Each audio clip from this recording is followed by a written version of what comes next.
Hi, I wanted to give you a snapshot or a few snapshots of kind of my evolution through rethinking the idea of VA Exes, specifically childhood VA Exes.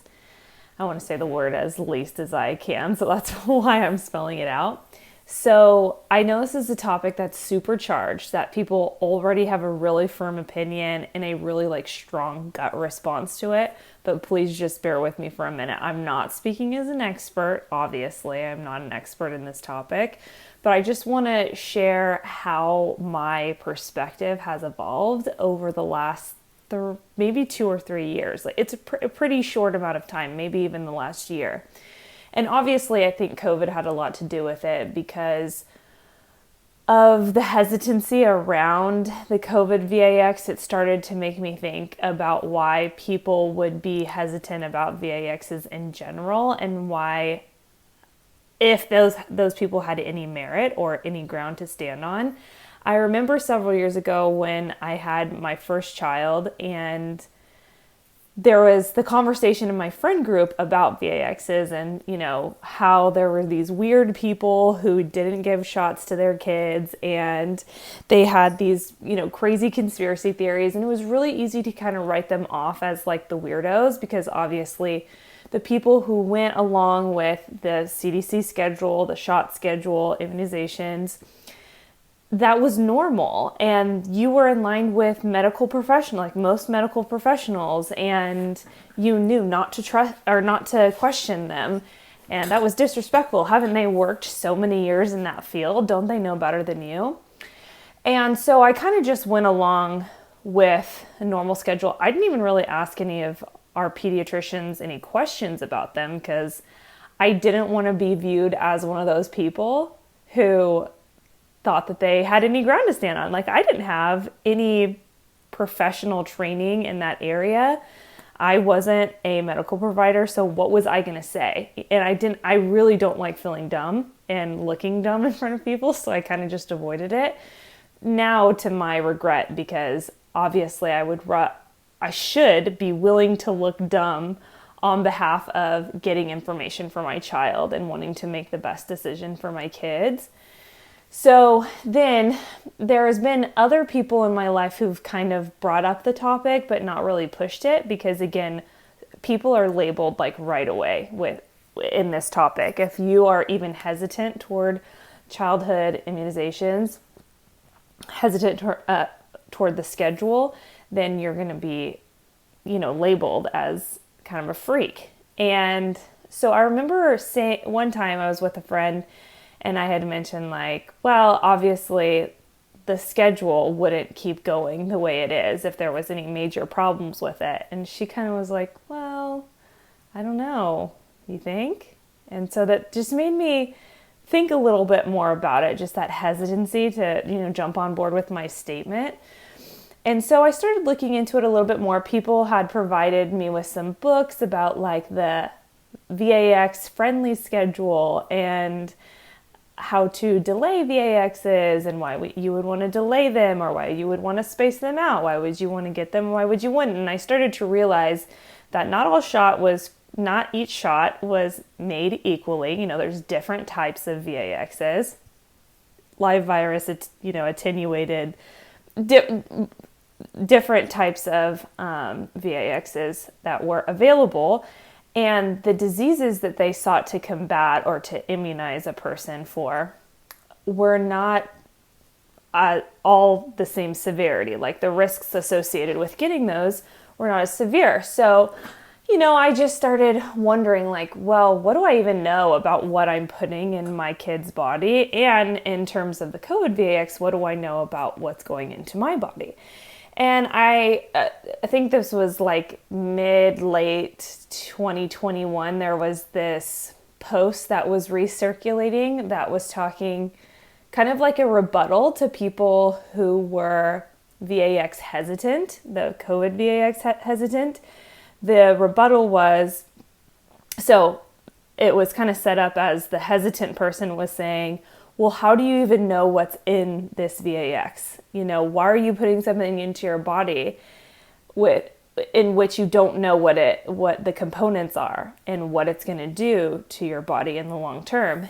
And the rebuttal was kind of this list of, well, I don't know what all these other things are or what their components are, and I still put it into my body. And one of the examples was like a Big Mac or whatever the Burger King one is, Whopper or whatever. Like, I don't know the components or everything that's in a Whopper, and I still eat it. And I thought, wow, that's like a really, really bad argument because you probably should know what you're eating. And it made me step back and think, what things have I assumed are true and what things have I assumed are like completely legitimate arguments just because it's mainstream? And what information am I limited in getting because I use a Google search engine and Google owns everything and only wants me to see certain types of information? Because whatever you're using to search for that information, if it's the internet, that search engine can restrict you from seeing certain things. And there's so many articles that will come up automatically when you search anything in regards to Vee Ay Exes, and it's like fact check, fact check, fact check. And they all are kind of owned by the same people. All of these, publications are owned by the same people, the same companies, and they really do own the flow of information. So you're really not getting like a randomized sample, number one. And number two, I realized like, well, who is going to fund studies that legitimized Vee Ay Ex hesitancies? Like, where was that money going to come from? Like, I could do my own study, but first of all, no one's going to publish some random person, on their own that's doing this study, like, some randomized trial.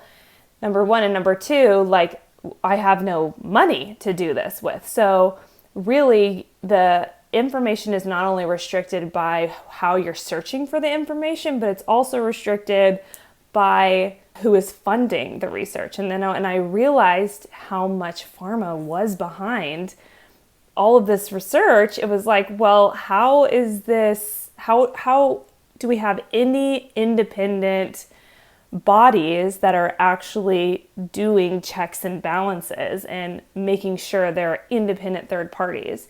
And the more that I looked into Vee Ay Exes, and realized that pharma and our government agencies are kind of all in bed together, in the sense that someone works at the CDC and then like the next year they're like working at Merck or Pfizer or whatever.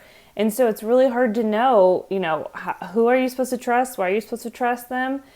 And I kept hearing from people like, why don't Vee Ay Exes go through the same testing as different drugs? Now, I don't know all the reasons for that or the supposed reasons for that, but what I do know is that there isn't a mandatory double-blind placebo study, and some of the argument, at least for that, is that, well, we don't want to withhold really crucial Vee Ay Exes and like life-saving Vee Ay Exes from these kids, so we're not going to give, a placebo. We want to just see how kids respond to the additional Vee Ay Ex versus the schedule, the Vee Ay Ex schedule before that, additional Vee Ay Ex. And so it just doesn't make sense. Like, why would you not have a placebo group that lasts? I mean, even in the, Pfizer trials, why did they unblind the placebo group? Oh, it's because it was life-saving. It's like, if you really wanted like long-term data and to really have like a cogent study, like a study that was, reliable, you would have kept the placebo group until the end. Like, that just doesn't make sense. And so I just started to question, a lot more and step back and think, okay, this is kind of hard to swallow, because it's easier just to go kind of through life unthinking and not question, what people tell you, because people like you better. And I'm a people pleaser, and I would rather people like me and like what I have to say, but I obviously am convicted by that. And so I cannot do that. So then I started breaking down, the individual Vee Ay Exes, and there's some, I think, legitimate arguments for some of them, whereas others, I have no idea why they are on the schedule.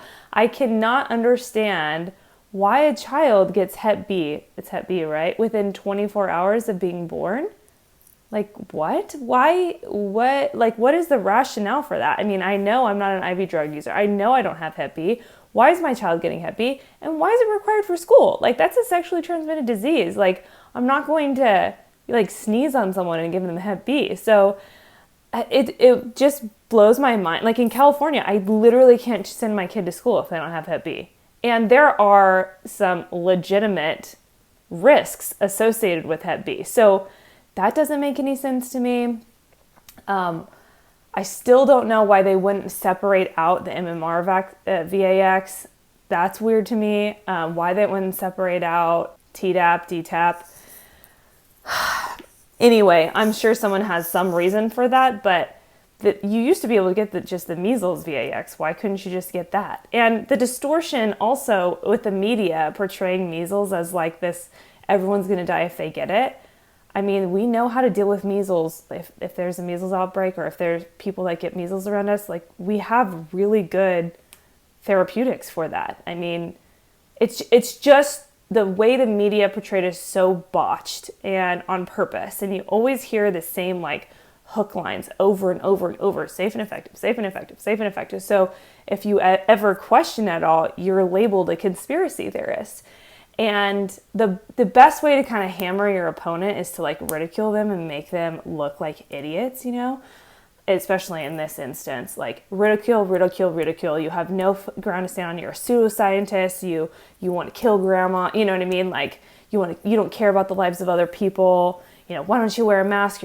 You're hurting everyone. I know the mask thing is different, but it's all kind of woven into the same argumentation. So I just want to caution some of my friends who say, I do not follow people or listen to people who are anti-Vee Ay Ex. Most people are actually not fully anti-Vee Ay Ex. Some people are. Most people are super anti-mandate, and they believe that there's a better way for your body to fight infection than by getting a Vee Ay Ex. With a Vee Ay Ex, you're literally exposing your body and forcing your body to have an immune response that you probably otherwise would not have. I mean, you're prompting these immune responses to all of these potential diseases. Likely you would not have gotten all of them or even one of them, statistically speaking. And so anyway, there's a risk-benefit calculation that needs to be done, and most people aren't doing that. We're just kind of like blindly going into offices. These pharmaceutical companies have complete immunity. They don't pay anything for anyone that does get injured from them. The compensation program is paid by taxpayers or funded by taxpayers. And so they don't really have anything to lose. I'm not saying that everyone in pharma is like evil. However, they have a great incentive to like keep the schedule going, obviously, profit motivation. And I used to really be on the side of, capitalism kind of like helps things balance out. But we don't really have a capitalist society. Like, we have more of like a corporatist society, and there are people at the top that kind of like run everything and tell you what they want you to hear, what they want you to believe. They create catastrophes so that you can respond in certain ways to them.